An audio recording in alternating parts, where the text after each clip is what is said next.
अस्सलाम वालेकुम, मैं हूं शाहजेब खानजादा। खातून जज को जलसे में धमकी देकर इमरान खान ने खुद को एक और मगर बहुत बड़ी मुश्किल में फंसा दिया है। इमरान खान के खिलाफ आज से तौहीन अदालत की कार्रवाई का आगाज हो गया है। इस्लामाबाद हाई कोर्ट ने उन्हें शो कॉज नोटिस जारी करके 31 अगस्त को जाती हैसियत में तलब कर लिया है। साथ ही आज इस्लामाबाद पुलिस ने इमरान खान, शेख रशीद और तहरीक इंसाफ के 16 रहनुमाओं के खिलाफ दफा 144 की खिलाफ वर्जी का मुकदमा दर्ज कर लिया है, जबकि 2 रोजा पुलिस रिमांड पर मौजूद शहबाज गिल के खिलाफ भी गैर कानूनी असलहा रखने का मुकदमा दर्ज कर लिया गया है। माहिरीन कानून इस्लामाबाद हाई कोर्ट के नोटिस को इमरान खान के लिए खतरा करार दे रहे हैं, बड़ा खतरा करार दे रहे हैं और कह रहे हैं कि इमरान खान ने खातून जज को बराह रास्त नाम लेकर निशाना बनाया है, इसलिए उन्हें माफ़ी मिलना मुश्किल हो सकता है और अगर उन्हें तौहीन अदालत में सज़ा होती है तो वो 5 साल के लिए अवामी ओहदा रखने के लिए नाअहल हो जाएंगे। बिल्कुल वैसे ही जैसे साबिक वज़ीर आज़म यूसुफ रज़ा गिलानी, नून लीग के रहनुमा तलाल चौधरी और दानियाल अजीज़ को नाअहली का सामना करना पड़ा था। अहम बात यह है कि कल रजिस्ट्रार के नोट पर इस्लामाबाद हाई कोर्ट के तमाम जजेस ने मुत्तफ़िका तौर पर खातून जज को धमकी के मामले पर इमरान खान के खिलाफ तौहीन अदालत की कार्रवाई का फैसला किया था और फिर आज 3 जजेस ने इब्तिदाई समाअत की और अगली समाअतों के लिए मजीद जजेस शामिल करने और बेंच को मजीद बड़ा करने के लिए मामला चीफ जस्टिस को भिजवा दिया है। अब से कुछ देर पहले आज की समाअत के तहरीरी हुक्मनामे में इस्लामाबाद हाई कोर्ट ने लिखा है कि रजिस्ट्रार ने 22 अगस्त को इमरान खान की 20 अगस्त की तकरीर की रिपोर्ट जमा कराई। बादियुन नजर में इमरान खान ने एडिशनल सेशन जज के खिलाफ तौहीन आमेज और धमकी आमेज बयान दिया। एडिशनल सेशन जज जेबा चौधरी हाई कोर्ट के एडमिनिस्ट्रेटिव कंट्रोल में काम कर रही हैं। इमरान खान ने शहबाज गिल के मुकदमे से मुताल्लिक ज़ेर इल्तवा केस में यह बयान दिया है। इमरान खान ने बादियुन नजर में इंसाफ के निज़ाम में रुकावट डालने की कोशिश की। इमरान खान के बयान ने अदलिया पर अवामी एतमाद को खराब करने की कोशिश की, इसलिए इमरान खान का बयान तौहीन अदालत के ज़मरे में आता है। इस बयान ने अवाम की नज़र में जुडिशल सिस्टम की साख को कमज़ोर किया है। तौहीन अदालत ऑर्डिनेंस के सेक्शन 17 के तहत इमरान खान की ज़ाती तलबी का नोटिस जारी कर रहे हैं। 3 से ज़ायद जजेस पर मुश्तमिल लार्जर बेंच की तश्कील के लिए फाइल चीफ जस्टिस को भिजवा रहे हैं। इमरान खान का जज को धमकी देने का मकसद अवाम की नज़र में अदलिया के वक़ार और साख को मजरू करना है। बादियुन नजर में इमरान खान का जज से मुताल्लिक तौहीन आमेज बयान इंसाफ की राह में रुकावट डालने की कोशिश है। अवाम का अदलिया पर एतमाद खत्म करने की कोशिश बराह रास्त तौहीन अदालत के ज़मरे में आता है। अदालत ने अपने हुक्मनामे में इमरान खान को ज़ाती हैसियत में 31 अगस्त को तलब कर लिया है। थाना बनीगाला के SHO के जरिए इमरान खान को नोटिस पहुंचाने का हुक्म दे दिया है। इसके अलावा आज दौरान समाअत अदालत के अहम रिमार्क्स भी सामने आए। जस्टिस मोहसिन अख्तर कियानी ने रिमार्क्स दिए, इन्वेस्टिगेशन में तो कोर्ट्स भी मुदाखलत नहीं करती, खातून जज को धमकी दी गई। अगर ये माहौल बनाना है तो काम तो होगा ही नहीं। पूरे पाकिस्तान में जजेस काम कर रहे हैं, कोर्ट फैसला देगी तो क्या इसके खिलाफ तकरीरें शुरू कर देंगे? आम आदमी को किस तरफ ले जा रहे हैं कि वो उठे और अपना इंसाफ खुद शुरू कर दे? वजीर आजम रहने वाले लीडर से इस तरह के बयान की तवक्को नहीं की जा सकती। जस्टिस मोहसिन अख्तर कियानी ने रिमार्क्स दिए कि जिस लम्हे हम ये समाअत कर रहे हैं उस वक्त भी अदलिया को बदनाम किया जा रहा होगा। ये संजीदा मामला है और सिर्फ इस्लामाबाद की मातहत अदालत की जज तक महदूद नहीं है। सिविल ब्यूरोक्रेसी और पुलिस को धमकियां दी जा रही हैं। आज एक हुकूमत है, वो चली जाएगी तो क्या धमकियां देगी? यहाँ तो मखसूस लोगों ने पूरे निज़ाम को जकड़ा हुआ है। इमरान खान को अब 31 अगस्त को इस्लामाबाद हाई कोर्ट के सामने पेश होना है। खुद इमरान खान भी अपने खिलाफ मुकदमात और आगे के लाए अमल से मुताल्लिक मीटिंग्स कर रहे हैं। पार्टी रहनुमा और कारकुनों को हिदायत दे रहे हैं। ज़राए के मुताबिक आज भी इमरान खान ने पार्टी के मुशावरती इजलास से खिताब में कहा कि ना पहले दबाव में आया था और ना अब दबाव में आऊँगा। दुनिया ने देख लिया कि पाकिस्तानी कौम किसके साथ खड़ी है। मुल्क का निज़ाम बेहतर करने के लिए अपनी कोशिशें जारी रखेंगे। इजलास में यह फैसला भी हुआ कि जल्द इलेक्शन करवाने के लिए दबाव बढ़ाया जाएगा। पार्टी क़यादत किसी भी तरह का दबाव कबूल नहीं करेगी, जबकि इमरान खान शेड्यूल के मुताबिक जल्द से करते रहेंगे। एक तरफ वफाकी हुकूमत इमरान खान की गिरफ्तारी चाहती है, उन पर एक के बाद एक केस बना रही है, तो दूसरी तरफ तहरीक इंसाफ की सूबाई हुकूमतें इत्तेहादी हुकूमत के रहनुमाओं के खिलाफ मुकदमात बना रही हैं। वज़ीर आला खैबर पख्तूनख्वा के मुअव्विन खुसूसी बराए इत्तलात बैरिस्टर सैफ के बयान के मुताबिक ये मुकदमात माजी में फौज, अदलिया और रियासती इदारों के खिलाफ इश्तियाल अंगेज बयानात पर दर्ज किए जा रहे हैं। मुकदमात दर्ज करने के लिए एडिशनल असिस्टेंट कमिश्नर डेरा इस्माइल खान को इख्तियारात दे दिए गए हैं, जो साबिक वफाकी वजीर अली अमीन गंडापुर की शिकायत पर मुकदमात दर्ज करेंगे। इस हवाले से खैबर पख्तूनख्वा हुकूमत के काबीना डिवीजन ने बाकायदा नोटिफिकेशन भी जारी कर दिया है। इसके अलावा कल ही पंजाब हुकूमत ने नून लीग के 5 रहनुमाओं के खिलाफ FIR दर्ज की थी, जबकि कुछ दिन पहले नून लीग के 12 रहनुमाओं के नाकाबिल जमानत वारंट गिरफ्तारी जारी कर दिए थे। ताहम इस्लामाबाद हाई कोर्ट ने उन सब को जमानत कबल गिरफ्तारी दे दी थी। अब दिलचस्प बात यह है कि तहरीक इंसाफ के रहनुमा फवाद चौधरी ये सब करने के बाद भी अपनी सूबाई हुकूमतों से खुश नहीं हैं, मायूस हैं, उन पर तनकीद कर रहे हैं। आज ट्वीट किया कि अपनी सूबाई हुकूमतों पर वाजे कर दूं कि लोगों ने वोट सिर्फ वजीर बनने के लिए नहीं दिए हैं। इमरान खान की गिरफ्तारी की कोशिश हो, 25 मई के वाकयात हो या शहबाज गिल और सियासी कारकुनान की गिरफ्तारी और टॉर्चर हो, आपने वर्करों को मायूस किया है। इस्लामाबाद की 25 किलोमीटर पर हुकूमत करने वाले बदमाश बने बैठे हैं। फवाद चौधरी ने आज एक इंटरव्यू में अपनी पंजाब हुकूमत की रिट पर भी सवाल उठा दिया। उन्होंने कहा कि अगर आईजी डीसी बात नहीं मान रहे तो बताएं। पंजाब हुकूमत के मातहत अडियाला जेल में शहबाज गिल को चक्की में रखा गया। हमारे एमएनएज उनसे मिलने गए तो डीआईजी ने उन पर पर्चा काटने की धमकी दे दी। हमारी जो रिट ऑफ द गवर्नमेंट है, अगर आईजी डीसी इनकी बात नहीं मान रहे तो दे शुड गो पब्लिक और बताएं कि आईजी डीसी हमारे अहकामात नहीं मान रहे और अगर वहाँ से ले रहे हैं फिर वो बात हो जाएगी। अडियाला जेल में जो पिंडी की जुरिसडिक्शन में है शहबाज गिल, वहाँ पे पहली रात उसको चक्की में डाल दिया जाता है। उसके बाद हमारे एमएनएज भी कौन, उमर अयूब मिलने जा रहा है, अली अवान मिलने जा रहा है, कमल शोज़ेब मिलने जा रही है, हमारे फॉर्मर मिनिस्टर्स मिलने जा रहे हैं। उनको वहाँ पे फायर डीआईजी कहता है, रोक के कहता है कि मैं तुम आप लोगों पे पर्चा काट दूंगा अगर आप लोग जो है आपने मुलाकात की जो है वो कोशिश की।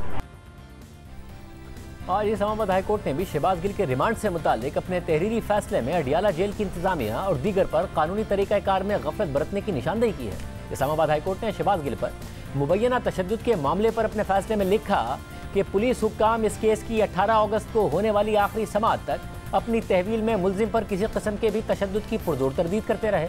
अलबत्ता अडियाला जेल के पुलिस रिकॉर्ड में मुल्जिम के जिस्म पर अडियाला जेल के हवाले करने से पहले के जख्म और दीगर निशानात का जिक्र है।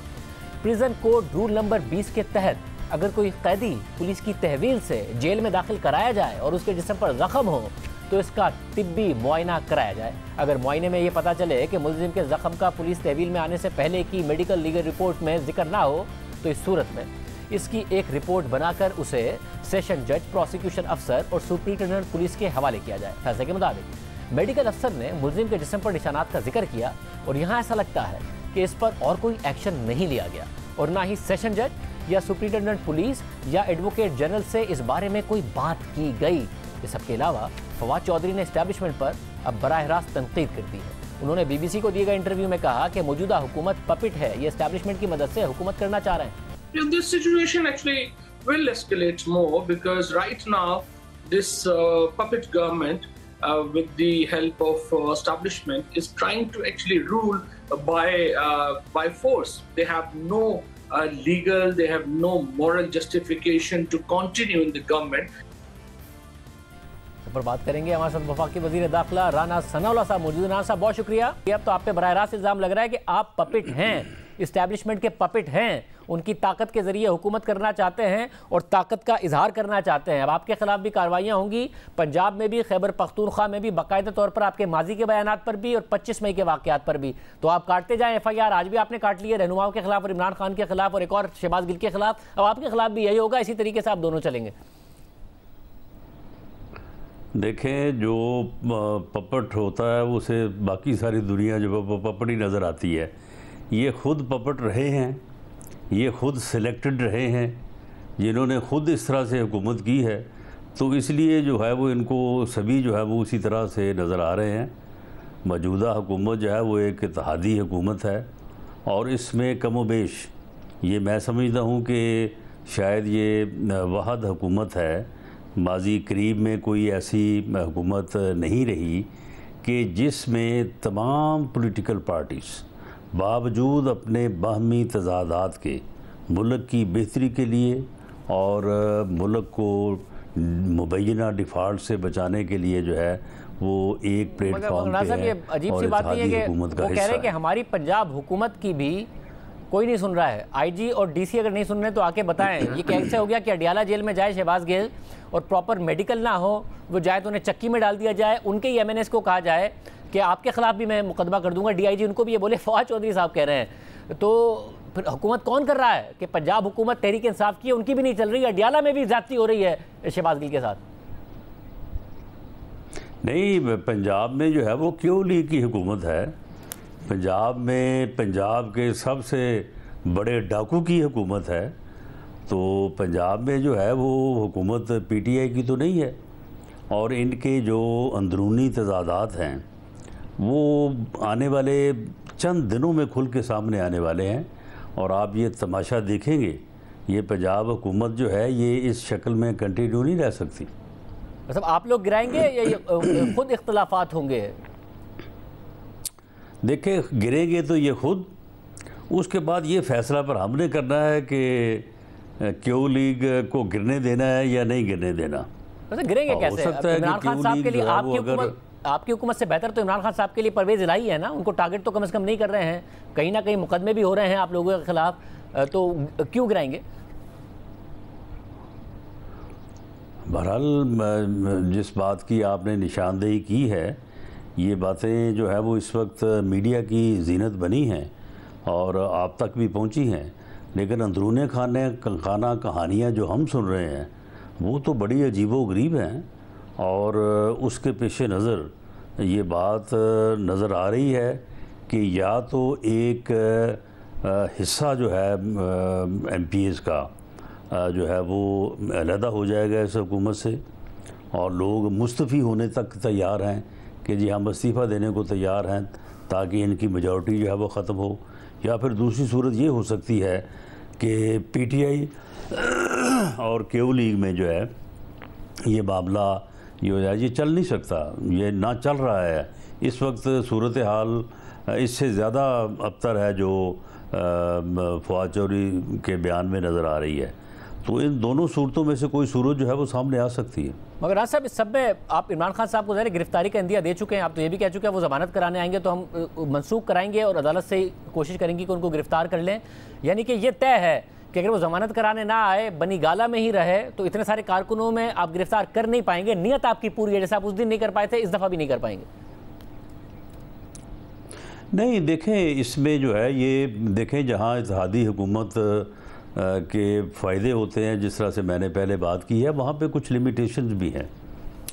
हमें इस फैसले से पहले इत्तेहादी हुकूमत को अपनी कैबिनेट को ऑन बोर्ड लेना है और अगर ये फ़ैसला हो जाता है तो ये जो कारकुनों वाली ये बातें कर रहे हैं ना कि जी हम बड़ा कोई जो है वो वायलेंस करेंगे और बड़ा लोग जो है वो बाहर निकल आएंगे, ये सारी जो है ये चीज़ें हमने मैयर की हुई हैं, कुछ भी नहीं होगा। बिल्कुल इसको गिरफ़्तार, अगर ये गवर्नमेंट का फ़ैसला हो जाता है तो इसको गिरफ़्तार किया जाएगा और जो ये बातें कर रहे हैं इनमें से कुछ भी नहीं होगा। मगर राज साहब, गिरफ्तार करना क्यों? वही आपने अपना बदला लेना है, क्योंकि ज़ाहिर खान साहब ने आपके साथ, उनकी हुकूमत में आपके साथ बहुत ज़्यादा ज़्यादती हुई थी, क्योंकि शहबाज गिल को गिरफ्तार करके आप लोगों ने क्या कर लिया है? इमरान खान साहब को गिरफ्तार करके ऐसा क्या जो उन्हें बगैर गिरफ्तार करके उनके खिलाफ नहीं साबित किया जा सकता? अब तो अदालत ने कंटेम्प्ट ऑफ कोर्ट का नोटिस ले लिया है, तो कार्रवाई हो रही है उनके खिलाफ, क्या आपने सिर्फ बदला लेना है अपना? नहीं, देखिए इसमें कोई बदले वाली बात नहीं है। उन्होंने एक ऐसी स्पीच, एक ऐसा अमल किया, उन्होंने ऑफिसर्स को और ख़ास तौर पे एक जुडिशल ऑफिसर को, वो भी एक ख़ातून को, वो भी उनका नाम लेके उनको कहा कि तुम तैयार हो जाओ, तुमने जो कल जुडिशल अपना जो फ़ैसला किया है तुम तैयार हो जाओ, हम तुम्हें जो है वो हम तुम्हारे ख़िलाफ़ एक्शन लेंगे। तो ये एक ऐसा अमल था कि जिससे अगर रियासत जो है वो अपनी ज़िम्मेदारी पूरी ना करती तो इससे जो है वो बहुत ज़्यादा तनकीद होती और जवाबदेह ठहराई जाती कि जी आप इस मामले में सारे में क्या कर रहे हैं। इसलिए जो मुतल्लका दफ़ात बनती हैं उनके मुताबिक जो है वो हमने जो है वो FIR दी है। इसके अलावा जो इन्होंने उस दिन गैर कानूनी रैली जो है वो निकाली, जलसा किया, वो भी एक इल्लीगल अमल था, उसका पर्चा जो है वो अलहदा से दे रहे हैं। तो ये जो भी ये कर रहे हैं वो सारा डॉक्यूमेंट होना चाहिए। और उसके बाद रही बात गिरफ़्तारी वाली, तो ये अब अदालत में गए हैं, अदालत में ये भी अपना आर्गूमेंट पेश करें, हम अपना आर्गूमेंट पेश करेंगे और अगर हमारा आर्गूमेंट प्रिवेल कर गया और इनकी ज़मानत जो है वहाँ से मनसूख हो गई तो फिर गिरफ़्तार करना तो फिर मजबूरी होगी। मगर राणा साहब, इसमें मसला ये है कि आप कह रहे हैं कि गिरफ्तार करना मजबूरी होगी। जो जज साहिबा के हवाले से तो नोटिस ले लिया अदालत ने, बाकी जो IG के हवाले से उनका मामला है, DIG के हवाले से, उससे ज़्यादा सख्त बयान है आपका। आप तो जो चीफ सेक्रेटरी हैं उनको कह चुके हैं कि जी आपने भी यहीं रहना है, आपके बच्चों को भी यहाँ रहना है, आपने नौकरी भी यहाँ करनी है, आप कमिश्नर लाहौर को भी ये कह चुके हैं, आप तो बच्चों तक की बात कर चुके हैं, तो आपके खिलाफ तो इससे ज़्यादा सख्त मुकदमा बन जाएगा। नहीं, देखें वो और बात थी। और देखें ये मिसाल के तौर पे जिस तरह से ये शहबाज गिल के बयानिए को, जो उन्होंने फ़ौज के अदारे में कमांड को डिसओबे करने की जो है वो तरगीब दी, उकसाया उसको, और ये अपने बयान जो इन्होंने धमकी दी है एक जुडिशल फ़ैसले के ऊपर, एक जुडिशल ऑफिसर को, जज को, उनमें और उन बयानात में जिनका ये हवाला दे रहे हैं, ये बड़ा फ़र्क है। अगर ये इन चीज़ों को अपने डिफेंस में वहाँ पे आर्गू करना चाहते हैं, ये आर्गू करें, उसका हम जवाब देंगे। ये इन चीज़ों में जो है वो फ़र्क है, और इसमें जो है वो इनको रिलीफ नहीं मिल सकता, ना ही ये इस बात को बुनियाद बना सकते हैं कि क्यों कि फ़लाँ वक्त में फ़लाँ ने ये बयान दिया है तो लिहाजा हमने भी जो है वो इस वक्त में ये बयान दे दिया है। इनके बयानात उस दिन जो शहबाज गिल साहब ने दिया और इमरान खान साहब जो तकरीर की है, वो पहले से दिए गए बयानों या जिनका हवाला दिया जा रहा है उनसे बिल्कुल मुख्तलिफ हैं। ऐसा, मगर इसमें एक और जो आप कह रहे कि हैं मुख्तलिफ, मगर जो ट्रेंड्स चले थे ट्विटर पर शोहदा के हवाले से, उसके हवाले से क्या ये बात दुरुस्त है कि वैसे तो जो तहरीक इंसाफ से ताल्लुक़ रखने वाले लोगों की गिरफ्तारियाँ हो रही हैं और मुकदमे हो रहे हैं, मगर बतौर जमात क्लीन चिट मिली है कि जी बतौर जमात नहीं है तहरीक इंसाफ इस सारे के सारे मामले में इन्वॉल्व। एजेंसियों की जो आप एक कमेटी बनी थी उसने क्लीन चिट दी है? नहीं, तो ये जो है ये इन्होंने इस बात की मजम्मत की है इन्होंने, यानी ये पूरी तरह से उन लोगों के यानी पीछे खड़े थे जब तक इनको पूरे मुल्क से लान तान नहीं शुरू हो गई और इनको ये पता नहीं चल गया कि ये हम गलत कर बैठे हैं और इसका जो है वो रिएक्शन आ रहा है। उस वक्त तक तो ये बिल्कुल उस बयानिए के और उन चीज़ों को बढ़ाते रहे। और जिन लोगों ने ये शोहदा के ख़िलाफ़ ये जो अपना मुहाज़रा की है, मुहिमजोई की है, उन लोगों को कौन नहीं जानता कि वो कौन लोग हैं। एजेंसी की रिपोर्ट क्या कह रही है? तल्लक ही पीटीआई से है, वो है ही पीटीआई वो, तो इसलिए रिपोर्ट में क्या है से आप कहना कि जी हमारा इससे कोई तल्लक नहीं है, ये गलत है। वैसे मगर रिपोर्ट में क्या है? रिपोर्ट क्लीन चिट बतौर जमात देती है या नहीं देती है? जो इंडिविजुअल्स का मामला है वो इनफरादी मामले के तौर पर ले रही है जमात के? नहीं, बिल्कुल नहीं है ये। ना तो शहबाज गिल का जो बयानिया है वो कोई इनफरादी अमल है और ना ही ये मुहिमजोई जो हुई है ये कोई इनफरादी अमल था। ये बाकायदा तौर पे एक जमाती अमल था और पीटीआई बतौर जमात जो है उसका सोशल मीडिया विंग उसके पीछे था और जमात जो है इसमें बाकायदा तय हो के एक बाकायदा तहरीर बनाई गई और उस तहरीर को जो है वो बाद में पढ़ के जो है वो एक चैनल के ऊपर जो है वो उसको सुनाया गया। और ये एक बाकायदा सोची समझी जो है ये कोशिश थी, जो इनको उल्टी पड़ गई पहले ये उसका अंदाज़ा नहीं कर सके कि इसके क्या कंसिक्वेंसेस और रिपरकशंस होंगे। मगर ये आपका पहले दिन से अजम्पशन है ना, रिमांड के बाद का कोई सबूत मिल गया आपको जिसकी वजह से आप कह सके कि लिखा हुआ बयान था, बाकायदा प्री प्लान बयान था? तो उसने तफ्तीश में बताया जी बिल्कुल ये लिखा हुआ बयान था, वो तहरीर मौजूद है और वो जो है वो मैंने वो पढ़ा है। आप मुझे बताया ना कि 15-20 मिनट का जो है वो बीपर हुआ तो वो डीएसएलजी के ऊपर भी हो सकता था ना। तो ये आपने शहबाज गिल ने मान लिया है कि ये लिखा हुआ बयान था, और क्या क्या माना है? जी बिल्कुल, उसने ये तस्लीम किया है। और उसके अलावा ये जो उसका सैटेलाइट फ़ोन है उसका जो अब केमिकल या उसका फोरेंसिक उसका जो एनालिसिस ऑडिट होगा तो उससे आपको बताएंगे या आपके सामने ये चीज़ आ जाएगी कि कहाँ से और किन किन लोगों से और किन किन मुल्कों में इनकी गुफ्तगू होती रही है। ये जो इंडिया से जो ट्रेंड आते रहे हैं और वहाँ से जो है ये चीज़ें चलती रही हैं तो वहाँ से भी कुछ लोगों के साथ अगर इनका राब्ता हो तो फिर ये सारी चीज़ें जो है ये सामने आएंगी ना। ये सारी चीज़ें आप देखें, इन्वेस्टिगेशन जो है इसमें अभी तक तो उन्होंने वही टॉर्चर को जो है ना वो शोर शराबा इन्होंने डाले रखा। लग रहा है कि ये चीज़ें ज़रा सामने आने दें तो ये सारी चीज़ें जो है ये साबित होंगी इंशाल्लाह। ऐसा लग रहा है आपने हदफ मुकर्रर किया हुआ है कि ये इंडिया और ये सारा का सारा कनेक्शन होगा, फिर वो एक फ़ोन दरियाफ्त हो गया है और आपने उससे लिंक कर ही देना। हमने कराची में देखा है वो एंटी एयरक्राफ्ट गन्स तक निकलती देखी थी, वो आखिर में कुछ भी नहीं आया। वैसे आपने गन निकाल ली है, वो निकाल लिया है, ये वैसे ही हो रहा है। वो तो कह रहे हैं कि मेरे मैं तो था ही नहीं इस जगह पर, जब आया तो मुझे तरतीब अलग लग रही है। अच्छा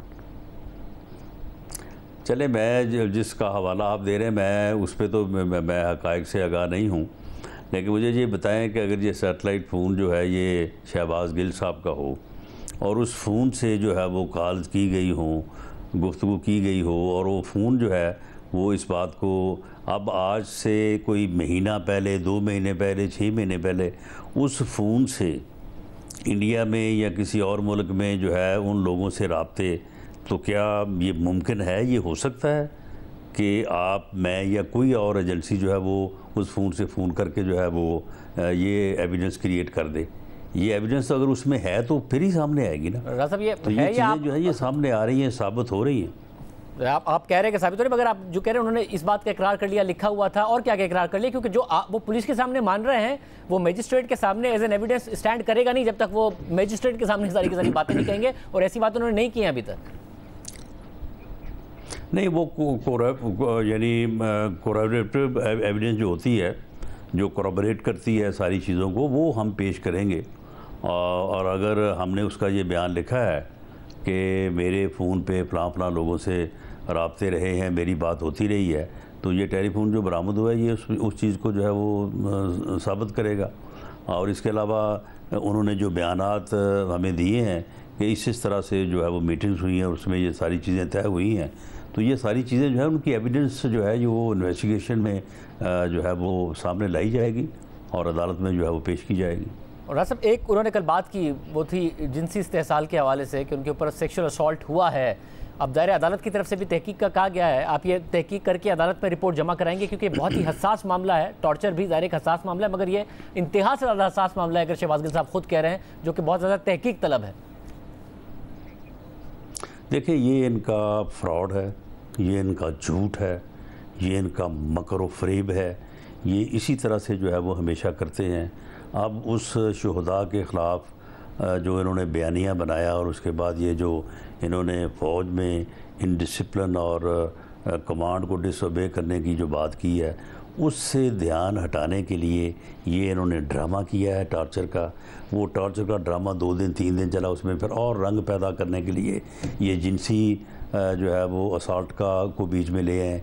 ये दोनों चीज़ें गलत हैं, फ्रॉड है, और हक़ाइक़ जो है वो इस चीज़ को प्रूव करेंगे, प्रूव जो है वो कर रहे हैं। अब रात जो इसने जो अपना बयान दिया है पुलिस को, उसमें तो उसने जिक्र नहीं किया कि मेरे साथ कोई इस किस्म का असॉल्ट हुआ है। जो उसने ख़ुद तहरीर करके बयान दिया है आईजी इस्लामाबाद इंक्वायरी में, उसमें इसने जो है वो ये बात नहीं की है। उसमें हालांकि उसमें इसने ये कहा है शहबाज गिल ने कि जी मुझे 2-3 लोगों ने आके मेरी पिटाई की है, मुझे मारा है, बरहना करने की बात उन्होंने ये बात नहीं की। उन्होंने सेक्सुअल असॉल्ट की बात नहीं की है, मगर आंखों पे पट्टी बांध के बरहना करके मारने की बात जरूर की है उसमें। हाँ, तो अब जो है रात जब वो क्वेश्चनर ने या सहाफ़ी ने सवाल किया कि जी इमरान खान साहब ये बात कह रहे हैं, तो आप, तो भाई जब इमरान खान कह रहा है तो उसकी क्या ज़रूरत है कि वो इनकार करता? उसने यही कहना था कि हाँ जी ठीक है। मगर साहब फिर भी अगर आप पूरी मेडिकल और पूरी तहकीकात करा लें, क्योंकि अब तो अदालत ने भी कहा है, तो इसमें हर्ज तो नहीं है? जी, इसमें अदालत ने कहा है कि किसी हाई कोर्ट के रिटायर्ड जज की सरबराही में या सिंगल 1 मैन कमीशन की सूरत में जो है वो इस वाक़े की जो टॉर्चर से मुतल्लिक़ा है, इसकी जो है वो इंक्वायरी करवाई जाए। वो बिल्कुल इंक्वायरी करवाने गवर्नमेंट जा रही है, और वो हम देख रहे हैं कि किसी मुअज़्ज़ज़ रिटायर्ड जज को, क्योंकि पहले उनकी परमिशन कॉन्सेंट लेनी पड़ेगी कि वो इस काम के लिए तैयार हों, तो बिल्कुल वो इंक्वायरी करवाएंगे और इंशाअल्लाह ताला उसमें ये सारी चीज़ें सामने आ जाएंगी। बहुत शुक्रिया। राना अनवर साहब हमारे साथ मौजूद थे, कह रहे हैं इंक्वायरी कराई जाएगी, उसमें सारी चीज़ें सामने आ जाएंगी। प्रोग्राम में ब्रेक शामिल करते हैं। खान साहब को कितना खतरा है? इंतहाई 3 मोतबर शख्सियात जो साबिक जज रह चुकी हैं, उनसे बात करेंगे ब्रेक के बाद।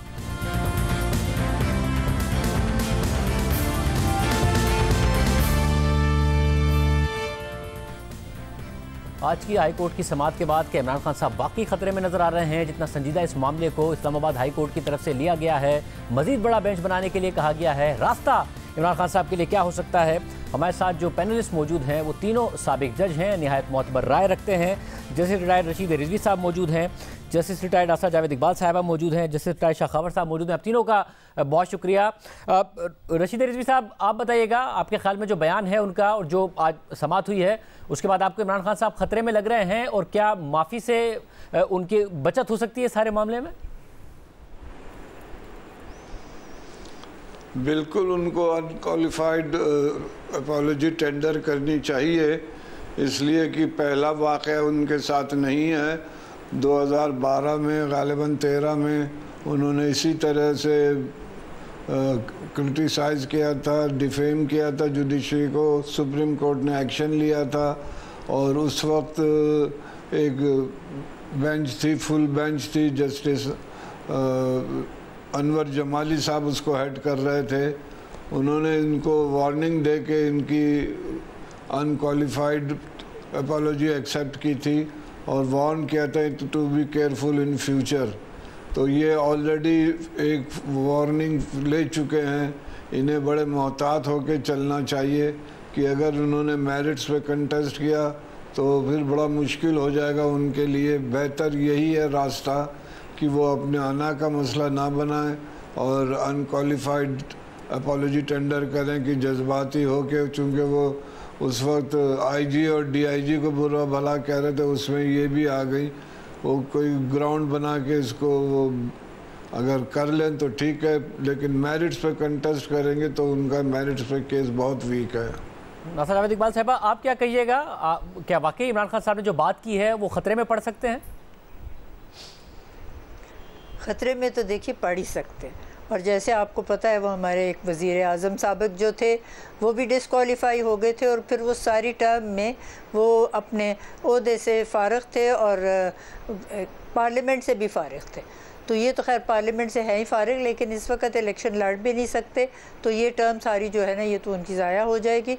और जिस तरीके से उनकी इस वक्त है शोहरत और बहुत सारे लोग उनके पीछे हैं, तो इसका तो उनको बहुत नुकसान होगा। मगर नासिर साहब, अगर आपको लगता है इस केस में माफ़ी मांगे तो माफ़ी मिल जाएगी? क्योंकि माजी में कुछ केसेस में ऐसा हुआ है कि अदालत ने फिर भी कंटेम्प्ट किया है, चाहे वो तलाल चौधरी साहब का मामला हो, दानिया अजीज़ साहब का मामला हो, फिर एक प्राइम मिनिस्टर को तो ज़ाहिर है till rising of the court disqualify किया, तो वो 5 साल के लिए डिस्क्वालीफाई हो गए थे यूसुफ गिलानी साहब। जी बिल्कुल बिल्कुल। तो ये तो बिल्कुल, अगर इनको माफ़ी मिल जाए और ये माफ़ी अनक्वालिफाइड मांग लें तो फिर तो हो सकता है अदालत ज़रा नरम रवैया ले और इनको माफ़ कर दे, तो फिर इनके ऊपर कोई सज़ा नहीं होगी। लेकिन अगर राइजिंग ऑफ द कोर्ट तक भी इनको सज़ा हो तो डिस्क्वालिफिकेशन तो उसके साथ ऑटोमेटिकली आ जाती है, तो वो तो फिर इनको फेस ही करनी पड़ेगी। तो मैं समझती हूँ कि बड़ाई इसमें है, और जो बड़ा शख्स होता है ना वो माफ़ी मांगने से कभी नहीं उज़र करता। माफ़ी मांगने में क्या है? अगर मैं किसी के साथ ज़्यादती करूं और मैं उससे माफ़ी मांग लूँ या ना भी ज़्यादती करूं, अगले शख्स के ज़हन में ये बात आ जाए कि ज़्यादती हुई है या बदतमीज़ी हुई है या तौहीन हुई है, तो माफ़ी मांग लेने में क्या हर्ज है? शाह खबर साहब, आप कहिएगा, ज़ाहिर है आप रिप्रेजेंट भी कर चुके हैं खान साहब को, आपका क्या मशवरा होगा उनको इस सारी सूरत हाल में? और माफ़ी की सूरत में आपको माफ़ी मिलती भी नज़र आती है, या जो अदालत का मूड है और जो रिसेंटली प्रेसिडेंट कुछ सेट हुए माफ़ी के बावजूद, सज़ाओं के, तो माफ़ी मांगने के बावजूद भी आपको ख़तरे में नज़र आते हैं? जी बिल्कुल, मैं जैसे अभी रशीद रिजवी साहब ने भी फरमाया और जस्टिस नासरा जावेद साहिबा ने भी बिल्कुल, कि इसका तो कंटेम्प्ट की जब भी कार्रवाई होती है, किसी को नोटिस मिलता है या प्रोसीडिंग स्टार्ट होती है, तो उसका तो एक ही हल होता है। देखिए, कंटेम्प्ट 2 तरह की होती है। एक होती है कि आपने किसी अदालती हुक्म की खिलाफ वर्जी की है, तो उसका मदावा तो ये है कि आप उस हुक्म की जो है वो तामील कर लें और अपॉलोजी कर लें, तो वो सेटल हो जाता है मामला। दूसरा होता है कि स्कैंडलाइज करना कोर्ट को, और ये स्कैंडलाइज करना और कहीं और ऑब्स्ट्रक्ट करने के भी उस ज़िम्मे भी आता है कि अगर एक जज ने एक फ़ैसला किया है और उसको अगर आप ऑब्स्ट्रक्ट कर रहे हैं, उसकी आप मुखालफत अलल ऐलान कर रहे हैं, तो फिर वो भी उसमें आ जाता है तौहीन अदालत में। तो उसमें भी जो सबसे बड़ा जो दिफा होता है, डिफेंस होता है, वो तो अनकंडीशनल और अनक्वालिफाइड अपॉलोजी होती है, गैर मशरूत माफ़ी। लेकिन इस मामले में ज़रा सेंसिटिविटी मैं समझता हूँ कि ज़्यादा इसलिए है कि ये पहला मौका है, शायद पहले भी हुआ हो, लेकिन ये एक बड़ा एक यूनिक किस्म का मौका है कि किसी हाई कोर्ट ने कंटेम्प्ट ऑफ कोर्ट में जो है वो खुद नोटिस लिया है और उस पर शुरू दिन से ही एक 3 रुकनी बेंच बनाया और उन्होंने अगले दिन ही जो है खान साहब को नोटिस दे दिया। तो इससे वाज़े ये हो रहा है कि ये इसकी ग्रेविटी और सेंसिटिविटी ज़्यादा है, कि इसको एक बहुत तशवीशनाक तरीके से जो है वो अदलिया ने लिया है। और इसका बिल्कुल यही है कि खान साहब के इर्द गिर्द जो हमारे दोस्त हैं, लॉयर्स हैं, अगर मुझसे भी कंसल्ट करेंगे तो मैं भी उनको यही मशवरा दूंगा कि इसमें कोई हर्ज नहीं है कि वह अपने अल्फाज वापस ले लें, उस पर नदामत का इजहार करें और अनकंडीशनल अपॉलॉजी कर दें, तो मेरा ख्याल है कि मसला हल हो सकता है। लेकिन अगर इसको कंटेस्ट करने की कोशिश की गई, इसको जस्टिफिकेशन पेश करने की कोशिश की गई, तो वो जितनी आप जस्टिफिकेशन देंगे और उसको कंटेस्ट करेंगे तो फिर उसका नतीजा ये होगा कि इस पर फिर चार्ज फ्रेम होगा, ट्रायल होगा और उस पर कुछ भी हो सकता है। जैसे कि अभी मोहतरमा नासरा जावेद इकबाल साहिबा ने बताया कि यूसुफ रज़ा गिलानी साहब को सिर्फ till the rising of court सज़ा हुई थी, वो वज़ीर आज़म थे, उनको अपने ओहदे से भी हटना पड़ा और मज़ीद 5 साल जो है वो नाअहल रहे हैं। तो मैं ये समझता हूँ कि इमरान खान साहब एक पॉपुलर लीडर हैं, उनकी बहुत बड़ी फॉलोइंग है, तो वो अपने फ्यूचर के लिए, न सिर्फ अपने फ्यूचर के लिए, अपने फॉलोअर्स के और मुल्क के फ्यूचर के लिए भी ये एक नरमी दिखा दें। मेरा ख्याल है कोई हर्ज नहीं है इसमें। रिजवी साहब, जैसा कि आपने कहा कि माजी में भी वो कर चुके हैं, वो भी बात आएगी, तो माजी में वो एक दफ़ा इलेक्शन कमीशन से भी माफ़ी मांग चुके हैं, मगर यहाँ इलेक्शन कमीशन पर भी बार बार तनकीद के इल्ज़ामात लगाए, तो वहाँ पर भी उनको इसी कंटेम्प्ट का या नोटिस का सामना है। वहाँ पर भी आपको लगता है माफ़ी मांगनी पड़ेगी या वहाँ वो बचते नज़र आते हैं? वैसे तो हमेशा ही इलेक्शन कमीशन को और ख़ास तौर पे चीफ कमिश्नर को बुरा भला कहते रहते हैं, बायस कहते रहते हैं, फुल ऑफ प्रेजुडिसेस कहते रहते हैं। उनको कंटेम्प्ट के इख्तियारात हैं इलेक्शन कमीशन को, वो ले सकते हैं एक्शन, इस पर ले सकते हैं। आप बताइएगा नासर जावेद इकबाल साहब, आपको लगता है वहाँ पर भी एक ख़तरा है और माफ़ी शायद मांगनी पड़े खान साहब को? देखिए, गिरोह के ख़िलाफ़ अगर आप कोई बात करते हैं ना, तौहीन कह दीजिए सारे मौलवी जो है ये गलत बातें कर रहे हैं, तो ये तौहीन में नहीं आती। या अगर अदालत भी किसी के ऐसे कह दीजिए सारे इसी तरह हैं, वो ज़रा एक जेनेरिक सी बात होती है ना। तो किसी का अगर आप नाम लें, और इन्होंने तो बाकायदा नाम लिया है, ये जो है ये ख़तरे से खाली नहीं है। और अगर इस वक्त वो संजीदा तौर पर ये कहें कि मैंने इस नियत से नहीं किया था, लेकिन अगर कोई गलत किसी के ऊपर इसका इम्प्रेशन हुआ है तो मैं माफ़ी मांगने को तैयार हूँ और मैं गैर मशरूत तौर पे माफ़ी मांगता हूँ, तो ये बात रफ़ा दफ़ा होने का इम्कान है। शाखर साहब, आप बताइएगा, क्योंकि ज़ाहिर चीफ इलेक्शन कमिश्नर का तो नाम ले लेकर बार बार उन्होंने उनके किरदार पर सवालात उठाए हैं, आपके ख्याल में वहाँ मसला हो सकता है या वो इतना बड़ा मसला नहीं होगा?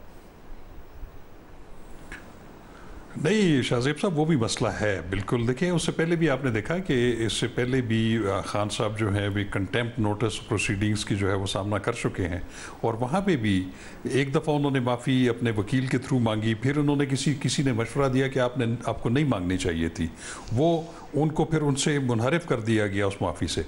लेकिन उसके बाद जब उन्होंने कार्रवाई दोबारा शुरू की तो एंड पे फिर भी उनको उधर से गैर मशरूत माफ़ी ही मांगनी पड़ी।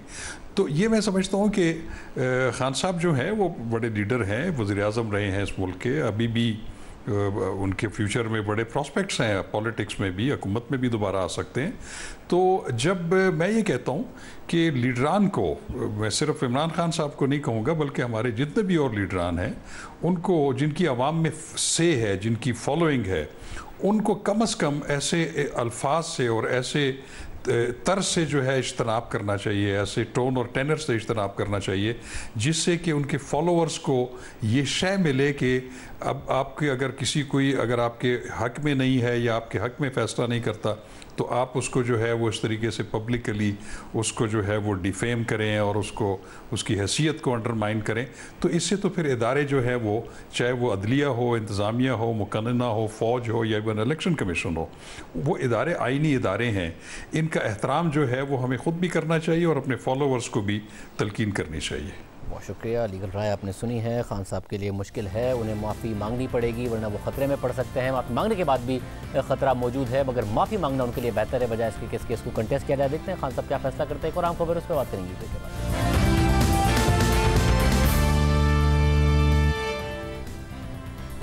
इस वक्त मुल्क के मुख्तलिफ इलाकों को बारिशों और सैलाबी रेलों की तबाहकारियों की वजह से हंगामी सूरत हाल का सामना है। पाकिस्तान के चारों सूबे इस वक्त मुतासिर हैं। कई शहरों का दूसरे शहरों से ज़मीनी राब्ता मुनक़ता हो गया है। हज़ारों लोग बेघर हो गए हैं, हज़ारों नकल मकानी पर मजबूर हैं, सैकड़ों जाबहक हो चुके हैं, सैकड़ों ज़ख्मी हैं और हज़ारों लोग रिलीफ के मुंतज़िर हैं। बलूचिस्तान, सिंध और जनूबी पंजाब के इलाके मुसलसल बारिशों और हालिया सैलाबी रेलों की वजह से सबसे ज़्यादा मुतासिर हुए हैं, जबकि खैबर पख्तूनख्वा हुकूमत ने सूबे के 4 अजला यानी डेरा इस्माइल खान, अपर और लोअर चित्राल समेत कोहिस्तान के अजला में इमरजेंसी का ऐलान कर दिया है। बलूचिस्तान में सैलाबी सूरत हाल के पेश नज़र सूबे भर में हेल्थ इमरजेंसी भी नाफिज है और मजीद बारिशों की वजह से बलूचिस्तान हुकूमत ने 27 अगस्त तक तमाम तालीमी इदारों में तातीलात का ऐलान कर दिया है। इसी तरह सिंध के महकमा तालीम ने भी सिंध भर में बारिशों के पेश नज़र 24 और 25 अगस्त को तालीमी इदारों में तातीलात का ऐलान कर दिया है। सिर्फ यही नहीं, आइंदा आने वाले दिनों में मुल्क के मुख्तलिफ इलाकों में मजीद सैलाबी रेलों की पेशगोई की गई है और इस हवाले से एडवाइजरी भी जारी कर दी गई है। इस वक्त बारिशों और सैलाब से मुल्क भर में 800 से ज़ायद अफराद जाबाज और 1500 से ज़्यादा जख्मी हुए हैं। हज़ारों मुतासरीन आसमान तले रिलीफ और इमदाद के मुंतज़िर हैं। मुख्तलिफ सूबों की हुकूमतें मुख्तलिफ दावे तो कर रही हैं मगर मुतासरीन नाला हैं कि उन्हें इस कुदरती आफत के सामने बेगार और मददगार छोड़ दिया गया है। मुल्क के मुख्तलिफ इलाके जो बारिशों और सैलाबी रेलों से मुतासर हुए हैं, आज वहाँ से न्यूज़ के नुमाइंदों ने हमें रिपोर्ट किया है और वहाँ की सूरत हाल से आगाह किया है। बलूचिस्तान के इलाकों नसीराबाद और चमन से रिपोर्ट किया है न्यूज़ के नुमाइंदे जाहिद बलोच और नूर जमा अचगई। शाहजेब साहब, देखिए बलूचिस्तान के शुमाल, मशरक़, जुनूब और वस्ती और ख़ासकर साहिली इलाके ये सबसे ज़्यादा मुतासर हुए हैं। पिछले तकरीबन 1.5 माह से बारिशों का जो ये सिलसिला शुरू हुआ है, नाकाबिल यकीन तबाहियाँ हैं हर तरफ। तकरीबन बलूचिस्तान की जो 14 डिस्ट्रिक्ट है वहाँ पर मैं ख़ुद कवरेज के लिए जा चुका हूँ। जहाँ जहाँ मैं गया हूँ तकरीबन हर जगह बड़े पुलों, छोटे पुलों, राब्ता पुलों तकरीबन तमाम टूट चुके हैं। कोई सड़क महफूज नहीं रहा है। किला अब्दुल्ला, किला सैफुल्ला, इसी तरह कोलू बारकान में तकरीबन पक्की सड़क आपको इस वक्त नज़र नहीं आएगा। किलोमीटर के इलाके में नदियाँ बन चुकी है। 500,000 फुट तक जो चौड़ाई में नई नदियाँ बन चुकी है। जो गाँव थे, जहाँ पर देहात थे, वो अब मौजूद नहीं है। वो ज़मीन में सफ़ा हस्ती से तकरीबन मिट चुके हैं। और सैलाबी रेलें जो है उसकी शिदत इतनी ज़्यादा है कि पहाड़ों पर जब बारिश बरसती है, 1 घंटे की बारिश जो है वो ऐसे सैलाबी रेलें बर्पा कर देते हैं कि वो ओवरफ्लो होकर जहाँ जहाँ इनके सामने बाग, फसल जो भी आता है सामने, वो बहा के ले जाता है। तमाम डैम जो इस वक्त या तो डैमेज हो चुके हैं या टूट चुके हैं, या वो उसमें पानी जो स्टोर करना मुसीबत होगा और नई जो सैलाब की तबाहकारियाँ हैं वो उसके बायस बन सकता है। शाहजेब, कोई सुलेमान हो या बोलान, डेरा बुगटी या कच्ची केनाल, सब सैलाबी रेलों ने नसीराबाद का रुख कर लिया है। अभी झलमक्सी, गंदावा, शोरान और नसीराबाद में दरियाए मूला की सैलाब की तबाहकारियों का सिलसिला थमा ही नहीं था कि 120 घंटे से ज़ायद जारी रहने वाली बारिशों ने बलूचिस्तान के वाहिद नहरी निज़ाम वाले इलाकों जाफराबाद, नसीराबाद और सोबतपुर के नहरी निज़ाम को हिला के रख दिया। एक तरफ कच्ची केनाल और डेरा बुगटी के सैलाबी रेलों से सोबतपुर सैलाब में डूबा हुआ है, तो दूसरी तरफ दरिया लेड़ी से सैलाबी रेले से रब्बी केनाल से लेकर कोटपलियानी तक के इलाके सैलाब में डूबे हुए हैं। मुख्तलिफ सिम नालों और नहरों में शगाफ के बायस जाफराबाद, नसीराबाद और सोबतपुर के तमाम देही इलाके ज़ेरे आब आ चुके हैं। सैकड़ों जो कच्चे मकानात हैं वो गिर चुके हैं और हज़ारों ख़ानदान बेघर हो चुके हैं। सैलाब मुतासिरीन, जिनमें मासूम बच्चे, ख़वातीन, बुजुर्ग, उनकी एक बहुत बड़ी तादाद कौमी शाहरा समेत मुख्तलिफ राब्ता सड़कों पर गुज़श्ता 3 दिनों से सख्त मौसमी हालात में बारिशों में भीगते रहे मगर उन तक हुकूमती इमदाद ना पहुँच सकी। हुकूमती इमदादी सरगर्मियाँ शुरू तो कर दी गई हैं, ताहम अब भी हज़ारों ख़ानदान जो हैं साफ़ पानी, खुराक, अद्वियात और खैमों से महरूम हैं। इसी तरह पंजाब से हमें डेरा गाजी खान और राजनपुर से सूरत हाल से आगाह किया है न्यूज़ के नुमाइंदे सलीम बुज़दार और इलियास रज़ा। डेरा गाजी खान इन दिनों शदीद सैलाब की जद में है और ख़ुसूसन डेरा गाजी खान की तहसील तौसा जो सबसे ज़्यादा इस हालिया सैलाब से मुतासर हुआ है। तहसील तौसा मुकम्मल तौर पर मगरबी साइड इंडस हाईवे का डूब चुका है। पूरा इलाका हुआ से लेकर तौसा के आखिरी हद बस्ती आमदानी तक ये सारा इलाका ज़ेरे-आब है। तौसा के बाद सबसे ज़्यादा मुतासर कबायली इलाका जात हुए जो डीजी खान के कबायली इलाका जात है। वहाँ पर तमुन बुज़दार, तमुन कैसरानी, तमुन लगारी, ये पूरा पट्टी है जो कि रूंगट से शुरू होकर भारती, मुबारकी, फाजला कच्छ, बुगला, चित्रवटा, ये पूरा इलाका जो है ना वो बारिशों से कच्चे घर शदीद मुतासर हुए हैं। खुराक की शदीद किल्लत पैदा हो गई है चूँकि रास्ते बंद हैं। बारिश मुसलसल हो रही है ट्राइबल एरिया और कोई सुलेमान पर, जिससे उनके घर जो कच्चे हैं वो गिर गए हैं। राजनपुर जिला 1 माह से मुसलसल सैलाब की जद में है। राजनपुर की तीनों तहसीलें इस टाइम मुकम्मल तौर पर डूब चुकी है। हजारों एकड़ रकबा शदीद मुतासर हुआ है। लाखों की तादाद में लोग इस टाइम नकल मकानी करके महफूज मकाम की तरफ मुंतकिल हो चुके हैं और कई इलाकों के जमीनी रास्ते इस टाइम मुनक़ता हैं, जिसकी वजह से लाखों की तादाद में लोग इस टाइम अपने घरों में मासूर है।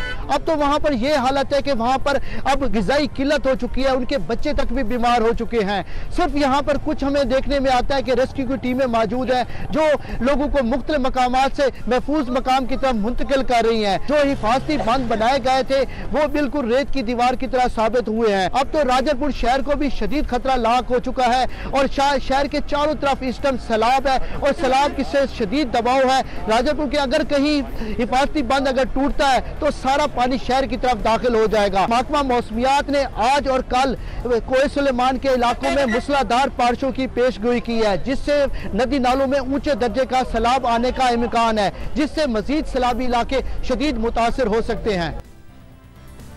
सिंध में सैलाब की तबाहकारियों से हमें सक्कर से जी न्यूज़ के नुमाइंदे यासिर फारूकी, पटीदन से गुलाम हैदर और हैदराबाद से अली नईम ने सूरत हाल से आगाह किया। सखर, खैरपुर और घोटकी अजला पर मुश्तमिल सखर डिवीजन में बारिशों के 22 तबाहकारियाँ जारी हैं। तीनों अजला में मुतअद्दिद मकानात और छतें गिरने के वाक़यात में अब तक 66 अफराद जाँ बहक हो चुके हैं, जबकि 200 से ज़ायद अफराद जख्मी हुए हैं। हज़ारों की तादाद में ख़ानदान ऐसे हैं जो इन बारिशों से शदीद मुतासिर हुए हैं, अपने आशियाने खो चुके हैं। मैं इस वक्त सखर में मौजूद हूँ, शालीमार रोड पर। यहाँ पे इस वक्त भी कई फुट पानी खड़ा हुआ है। ये सूरत हाल पूरे सखर शहर की है, जहाँ पे 70% ऐसे इलाके हैं, शाहराएं हैं, चौक चौराहे हैं जहाँ पे कई फुट पानी खड़ा हुआ है। कई इलाके ऐसे हैं जहाँ पे घरों में भी पानी खड़ा हुआ है। पटीदन समेत ज़िला नौशेरा फ़िरोज़ में भी बारिशों ने बहुत तबाही मचाई है, जिसके बाद पटीदन समेत ज़िला नौशेरा फ़िरोज़ में 30,000 से ज़ायद मकानात ज़मीन बोस होकर रह गए, जिसके बाद लोगों को वहाँ से नकल मकानी करने पर मजबूर हो गए। पटीदन समेत ज़िला नौशेरा फ़िरोज़ के दही इलाकों, गाँव देहात में अब भी कई फुट पानी जमा है, जिसके बाद लोगों को शदीद मुश्किलात का सामना करना पड़ा है। मैं आपको ये भी बताता चलूँ कि पटीदन समेत ज़िला नौशेरा फ़िरोज़ में 1 लाख एकड़ पर काश फसलें भी तबाह व बर्बाद होकर रह गई हैं। काश्तकारों का कहना है कि इस बार शायद गंदम भी काश्त न हो सके। दूसरी जानिब बारिशों को दौरान हादसा वाक़यात, छतें गिरने और दीवारें गिरने से 13 अफराद जाँ बाग भी हो चुके हैं। रिलीफ कैंपों में रहने वाले बारिश मुतासिर का कहना है कि हमें अद्वियात, साफ पानी और खाना बर वक्त नहीं दिया जा रहा, जिसके बाद उनके बच्चे बीमारियों, मुख्तलिफ अमराज मुब्तला हो रहे हैं। हैदराबाद के अंदर होने वाली बारिश के बाद नशेबी इलाके ज़ेरे आब आ गए हैं और मुसलसल जो इलाके इस वक्त ज़ेरे आब हैं, जहाँ से गुज़िश्ता 5 रोज़ से पानी नहीं निकल सका है, उनमें लतीफ़ाबाद 12 नंबर का इलाका सर फहरिस्त है, जहाँ पर मैं इस वक्त मौजूद हूँ। हैदराबाद रीजन समेत सिंध के 23 अजला को आफतज़दा करार दिया गया है, जिसके अंदर हैदराबाद समेत दीगर अजला भी शामिल हैं। हैदराबाद रीजन के जामशोरों के अंदर कोटली से लाड़काना जाने वाला रेलवे ट्रैक इस वक्त ज़ेरे आब है मांझन के मकाम पर, जिसकी वजह से बलूचिस्तान ट्रेन सर्विस मुअत्तल है गुज़िश्ता 5 रोज़ से। इस वक्त पाकिस्तान के तमाम सूबे मुतासिर हुए हैं, मज़ीद मुतासिर हो सकते हैं और तमाम सूबों में बलूचिस्तान की सूरत हाल सबसे ज़्यादा बुरी है। नेशनल डिज़ास्टर मैनेजमेंट के मुताबिक हालिया बारिशों और सैलाबी रेलों से मुल्क भर में 36,000 से ज़ायद घराने मुतासिर हुए हैं और इन 36,000 घरानों में से 60% घराने बलूचिस्तान के हैं। अवाम बहुत तकलीफ में है। वज़ीर-ए-आज़म शहबाज शरीफ ने कौम से अपील की है कि वह सैलाब रिलीफ फ़ंड में अतिया जमा कराएँ। मुख्तलिफ इदारे भी इस हवाले से मुतहरिक हैं, जहाँ हुकूमत के लिए ज़रूरी है कि वो इस हंगामी सूरत हाल में हंगामी इक़दाम उठाए, तो वहीं इस वक्त हमारे लिए बहैसियत कौम भी ये ज़रूरी है कि अपनी इस्तिताअत के मुताबिक सैलाब ज़दगान की ज़्यादा से ज़्यादा मदद की जाए। इजाज़त दीजिए, अल्लाह हाफ़िज़।